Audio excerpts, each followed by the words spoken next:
Hello friends, मैं Saurabh Suman SS exam गुरु YouTube channel पे आपका स्वागत करता हूं। सक्षमता परीक्षा का ऑनलाइन आवेदन पत्र कैसे भरना है इसकी जानकारी मैं आपको दूंगा।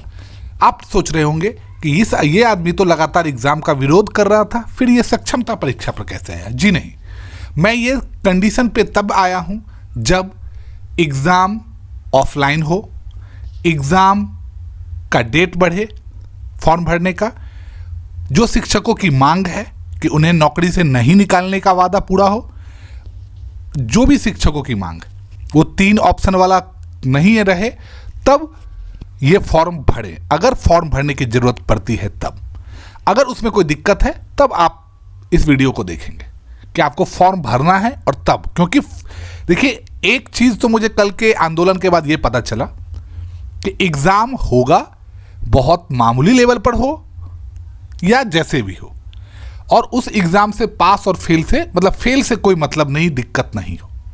आपको क्या करना है,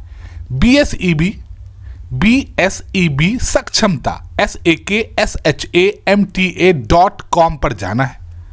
वहाँ पे आपको ये सेम टू सेम लिंक दिखेगा जहाँ पे विज्ञप्ति है, प्रैक्टिस टेस्ट लिंक है, नोटिफिकेशन है, फॉर्म फिलिंग डेमो वीडियो है और नोटिफिकेशन जो 14 तारीख का है, 14 फरवरी का है। तो सबसे पहले मैं 14 फरवरी वाला नोटिफिकेशन आपके सामने ओपन करता हूं। हाँ, अब इसमें क्या दिया जा रहा है मैं आपको वो बता रहा हूं कि आप 14 तारीख से अपना जो भी प्रवेश पत्र है, एडमिट कार्ड है, जिन्होंने फॉर्म भरा है वो डाउनलोड कर सकते हैं। ये 14 तारीख वाला लिंक है। तो चलिए, यहाँ तो फॉर्म भरने की बात है। आपको पता है कि 4 लाख के आसपास शिक्षक हैं, सिर्फ 30-35 हज़ार शिक्षकों ने अभी तक फॉर्म भरा है, उनमें भी पूरा कंप्लीट बहुत कम का हुआ है। तो मैं आपको बताता हूं कि जब आप रजिस्टर्ड न्यू कैंडिडेट पे जाइएगा और इसको क्लिक कीजिएगा तो आपको ये खुलेगा जिसमें आपको first name, middle name, last name भरना है। उसके बाद ईमेल एड्रेस है, उसके बाद आपका मोबाइल नंबर है। मोबाइल नंबर के बाद आप पासवर्ड डालेंगे, जो भी आपका पासवर्ड आप यूज़ कर रहे हैं वो आपको डालना पड़ेगा। और इसके बाद आप इसको लिंक को जनरेट करेंगे, मतलब आपका लॉगिन और आईडी और पासवर्ड आपको मिल जाएगा। ये आपके सामने स्क्रीन पे देख लीजिए। हाँ, जब आप पासवर्ड को कंफर्म करेंगे फिर आप रजिस्टर पर क्लिक कर देंगे।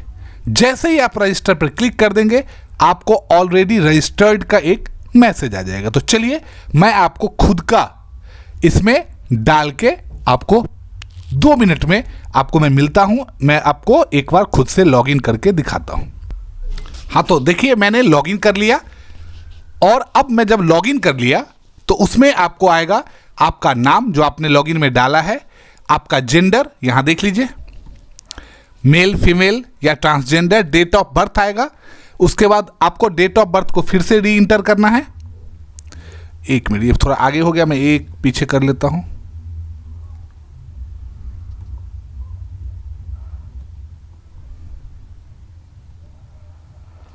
बिहार का वेबसाइट है BSEB का, आपको पता ही है इसका हालत क्या रहता है।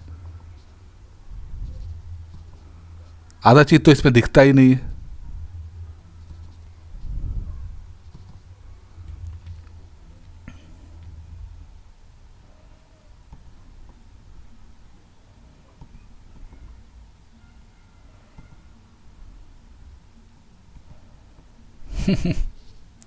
देखिए यहाँ पे सेलेक्ट 3 चॉइस, जिसपे सबसे ज़्यादा अभी सस्पिशन चल रहा है वही आपके स्क्रीन के सामने आके रुक गया अभी। चलिए मैं एक बार फिर से रजिस्ट्रेशन फॉर्म पे क्लिक कर देता हूँ।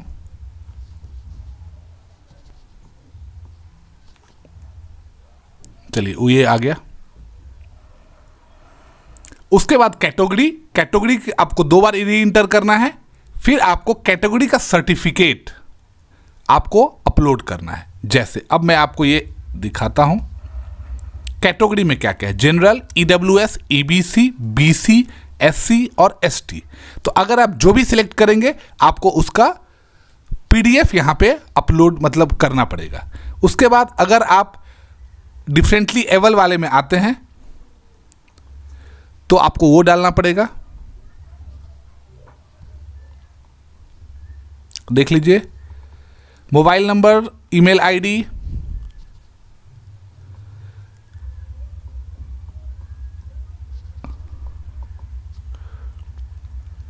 आधार नंबर, आधार का PDF, mother's name, father name, permanent address, district, state, pin code, अगर ये आपका परमानेंट और कॉरेस्पॉन्डेंस एड्रेस है तो आप उसको क्लिक करके आप उसको सेम टू सेम कर सकते हैं।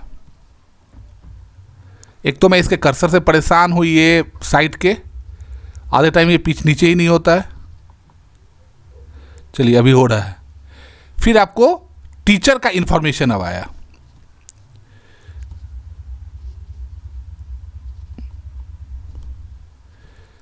अब मैं आपको टीचर का इंफॉर्मेशन पे ले जाता हूँ, पहले ये नीचे आ जाए।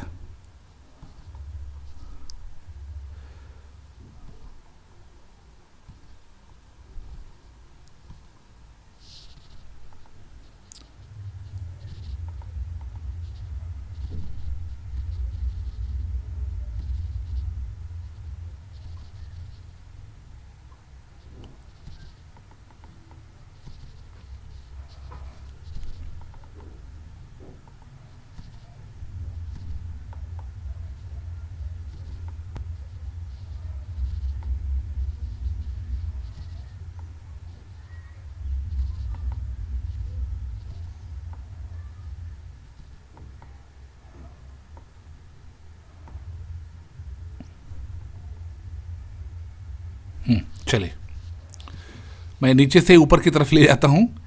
आपको आपका सिग्नेचर ऑफ कैंडिडेट अपलोड करना है, पासपोर्ट साइज फोटो जिसका 3.5 टू 4.5 रहेगा, 100 KB से नीचे ही होना चाहिए, वाइट बैकग्राउंड पे। सिग्नेचर भी आपको वाइट बैकग्राउंड पे करना है और उसका साइज 10 KB टू 50 KB होगा। और जब आप ये अपलोड करेंगे, अब आते हैं इफिशियंसी टेस्ट आपने अगर दिया है आपको वो डालना है, बीटेट, एस्टेट, सीटेट, ये सब के बारे में आपको भरना है अगर आपने ये भरा है तो, मतलब दिया है तो।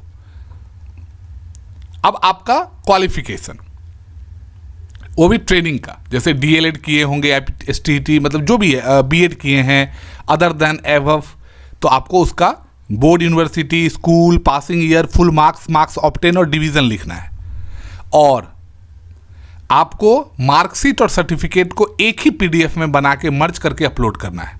फिर आपका आता है एकेडमिक क्वालिफिकेशन, जिसमें post graduation, graduation, intermediate, matric आएगा और उसमें आपको name of board, school, passing year, full marks, marks obtain और डिवीज़न डालना है। लेकिन आपको मार्कशीट और सर्टिफिकेट को सिंगल पीडीएफ में अपलोड करना है। स्कूल के लिए आपको 3 जिले का सिलेक्शन करना है,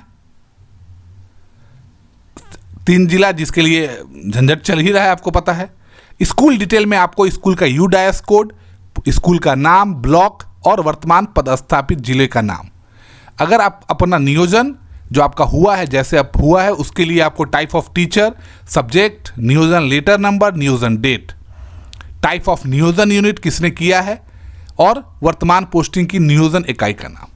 ये हो जाने के बाद आप सेव करेंगे, फिर आपको आपका एप्लीकेशन सेव करने के लिए डाउनलोड होगा। उस डाउनलोड के बाद आप एक्नॉलेजमेंट स्लिप आएगा जिसमें आपका पेमेंट आईडी रहेगा, इंस्टीट्यूट इनिशिएटेड डेट रहेगा, अमाउंट रहेगा, स्टेटस रहेगा, पेमेंट भाया रहेगा और एक्शन रहेगा। ये सब करके आपको फिर ये डन होगा। लेकिन इसके बाद आपको हर एक डॉक्यूमेंट का एक कॉपी आपके बीआरसी में जाके सबमिट करना है। ये फॉर्म नहीं हो गया कि क्या हो गया, जबकि एक सिंपल सी बात है कि आपको पता है कि हर एक टीचर को एक आईडी दिया गया है और ई शिक्षक को उसमें उनका आईडी बनाया गया है। तो जैसे वो शिक्षक ई आईडी डालते, ये तो आपके एम्प्लॉय है ना, तो आपके पास तो हर एक इनका डाटा होना चाहिए। पर जितना फॉर्म भराना टफ है, आपने देख लिया, ये तो आधा पार्ट ही है। ये बहुत इजी दिख रहा होगा लेकिन ये बहुत